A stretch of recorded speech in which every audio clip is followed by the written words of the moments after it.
It's fall, 1996. Will Smith and Jeff Goldblum had just saved Earth from alien invaders in Independence Day. Los Del Rio invited everyone to dance to the remix version of the Macarena, and gamers were being treated to the first generation of 3D console games. Titles such as Super Mario 64, Resident Evil, and Tomb Raider would go on to revolutionize the way we played video games forever. On November 9th of that same year, a 16-year-old high school junior from Philadelphia had a vision for a website. He wanted to bring back the games of the past, a desire to play video games in a way that was not originally intended when physical media and moving parts had failed. He wanted to bring emulation to the world and shout it from the rooftops. Join us for a look at the history of retrogaming emulation through the eyes of the founder of Zophar's domain.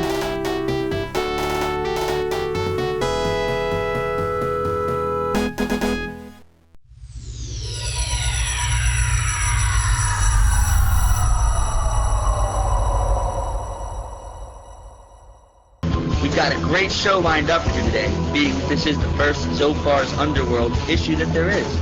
I'd like to start off things by letting you all know that today is November 9th, 1999.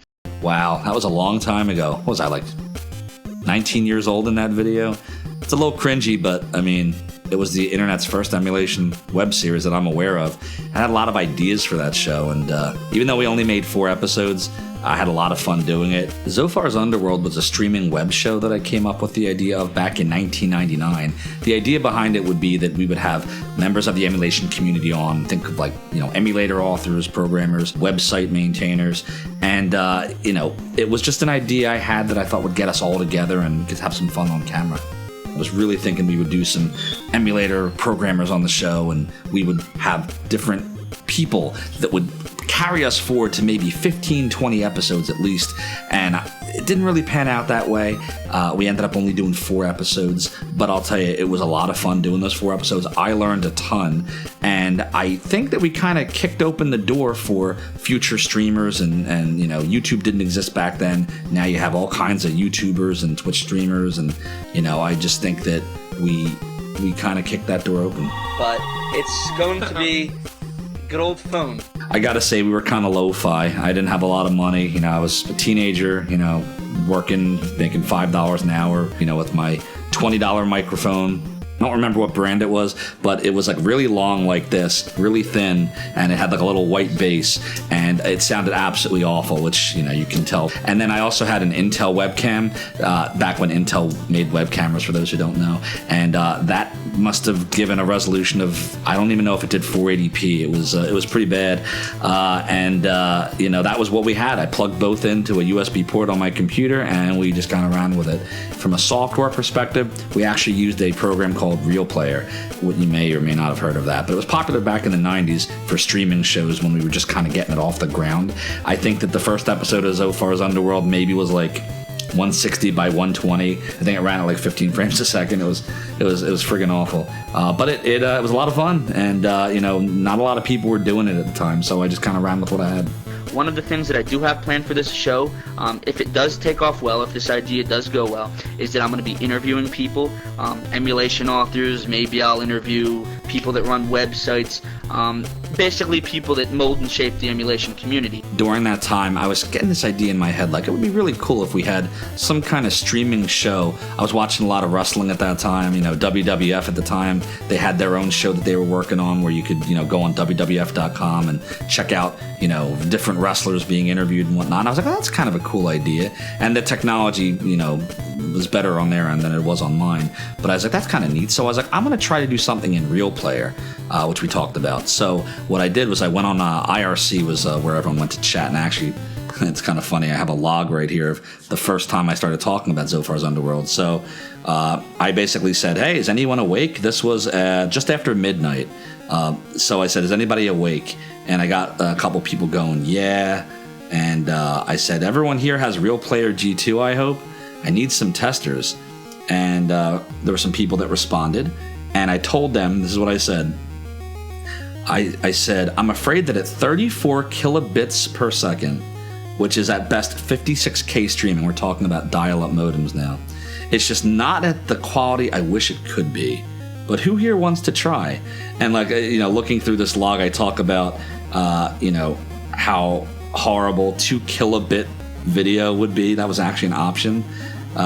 We had 160 by 120 resolution at 11 kilohertz audio was what we ultimately settled on for the first episode. But literally, we're sitting here talking about, okay, what if we do 16 kilobits audio, 18 kilobits video, these tiny minuscule numbers of just this horrible quality video and audio. And we're having a whole chat because, again, this was how many years ago, 23, 24 years ago. And I'm thinking, all right, well, if I just give a little more to the video, a little less to the audio, that should be enough for a person to stream it because nobody, at that time, not most people had broadband. So, we talked about it on IRC. We figured out what quality it was going to be. I figured out what kind of content I wanted on the shows, and then we ran with it. It's just great. And another thing that was new in ZSNES, the triple buffering. Triple buffering. It's funny that we actually talk about this on the same day as we were talking about the Voodoo cards, because triple buffering is a good way to increase your video performance. Unfortunately, it does cost a bit in the area of losing VRAM because it needs a lot of space in the memory. Yep. But it's very smooth. It's a wonderful option if you've got the computing power for it, which I don't. V-Sync, you'd notice you'd lose a lot of frames when you sync to the refresh rate, but you're not going to have that shearing with triple buffering, and it's faster. I mean, by now everyone should have a nice fair amount of VRAM, so if you do, give it a try, enable triple buffering. If you don't like it, the worst that happens is you just uncheck it.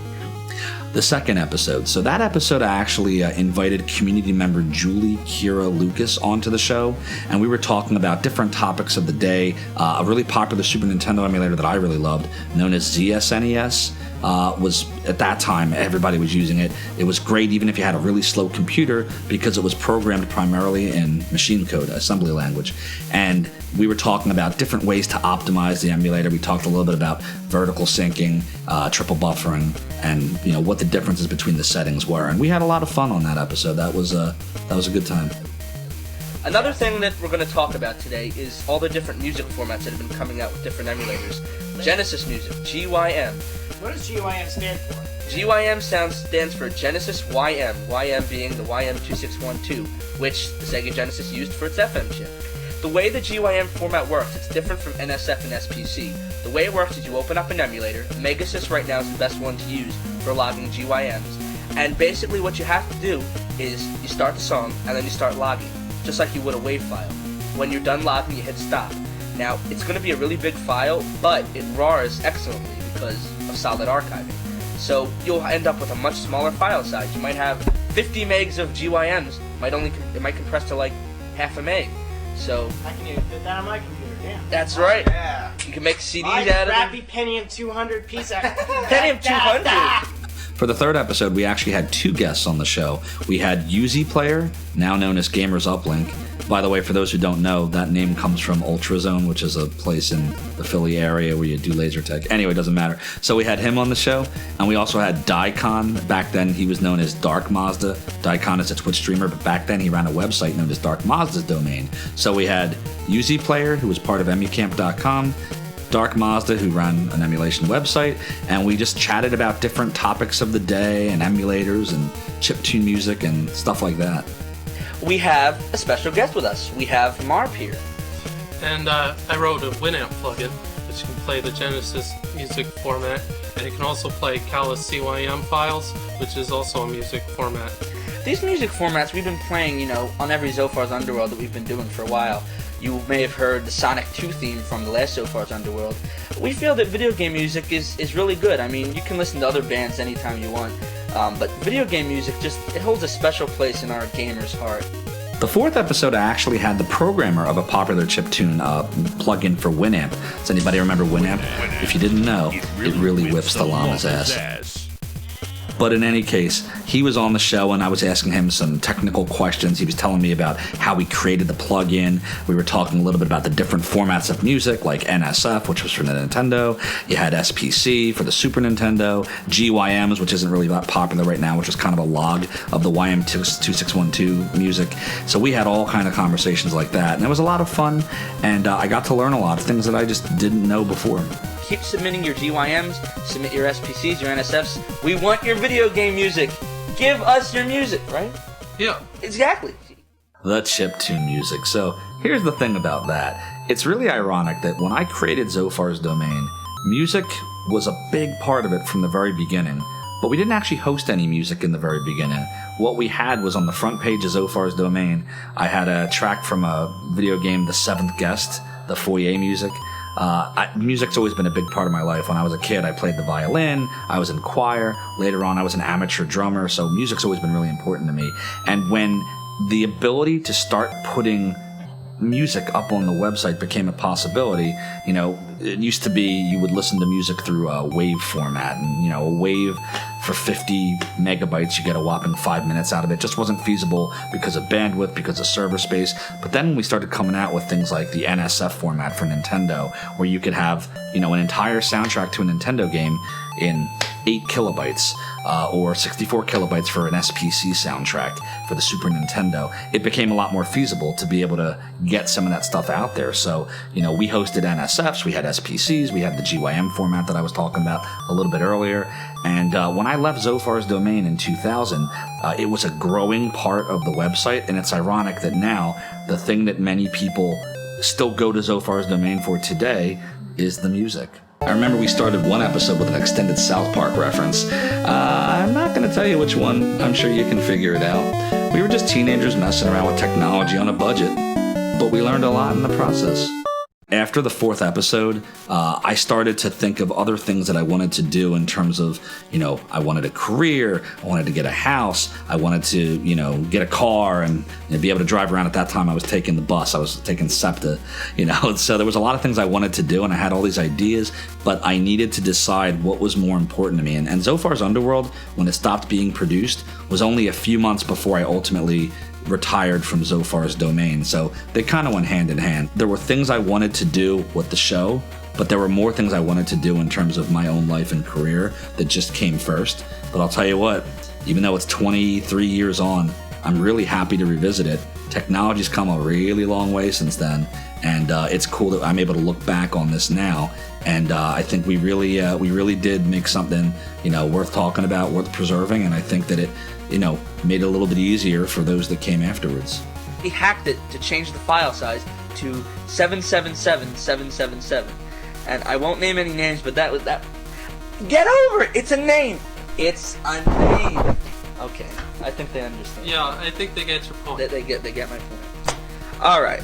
Guys, we're going to take a quick intermission now. We're going to let you listen to some GYMs. So stay tuned. Don't change that dial, and we will be back at you in a flash.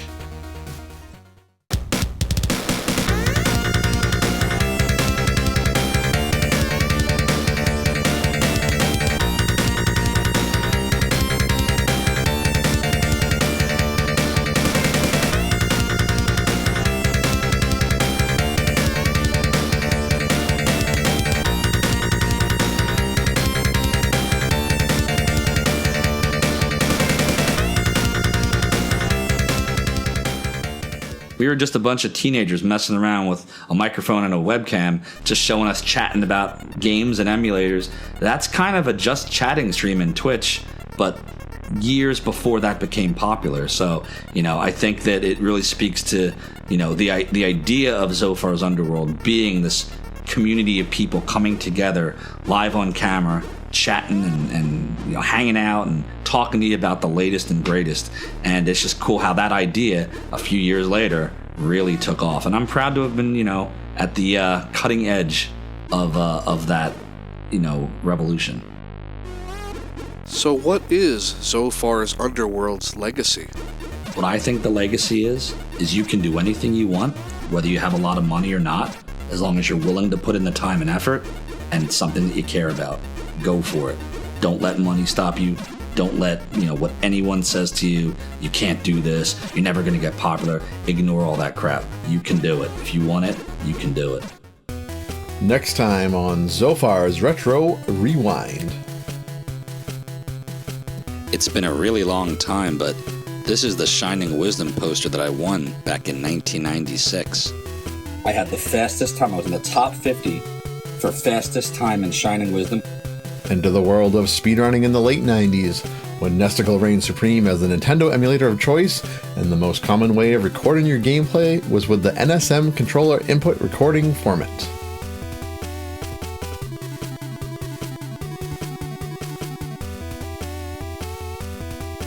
Records would be set, prizes would be won, and the stage would be set for what was to come.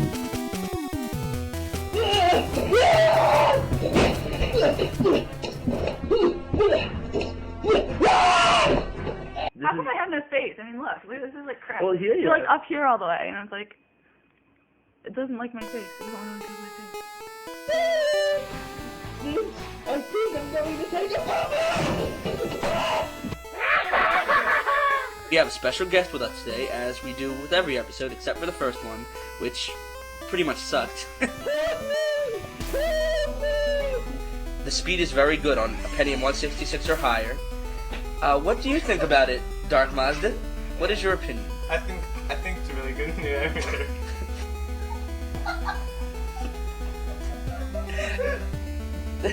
I have to stop it. This is an outtake.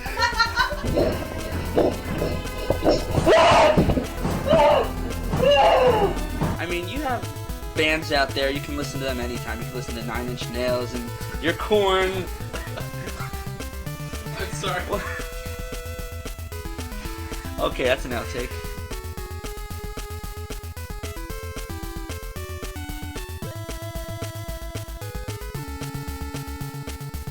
I am Zophar.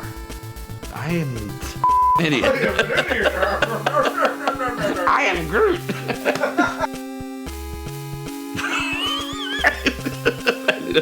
I mean, looking back on it now, I had no idea what the hell I was doing. Wow, so you really wanted that. Wow. So I watched Matlock in a bar last night. The sound was off, but I got the gist of it. doodly-doo. Doodly f***ing do.